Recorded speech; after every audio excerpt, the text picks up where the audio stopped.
Ang napakalaking makina na ito ay may kakayahang mag-drill ng mga tunnel sa alinman, kahit na ang pinakamahirap na istruktura ng bato. Ang TBM, na nangangahulugang tunnel boring machine, ay isang advanced na makina na ginagamit para sa paghuhukay ng malalaking tunnel sa iba't ibang mga proyekto sa pagtatayo. Binubuo ito ng cutting head, gabay na makina, at debris removal system.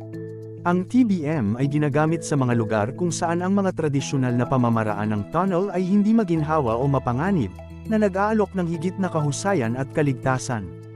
Ang mga TBM ay maaaring mag-iba sa laki at timbang depende sa partikular na modelo at mga kinakailangan sa proyekto. Karaniwan, ang mga makinang ito ay maaaring tumimbang mula 10 hanggang 100 tonelada, at ang kanilang haba ay maaaring mula sa ilang hanggang ilang dosenang metro.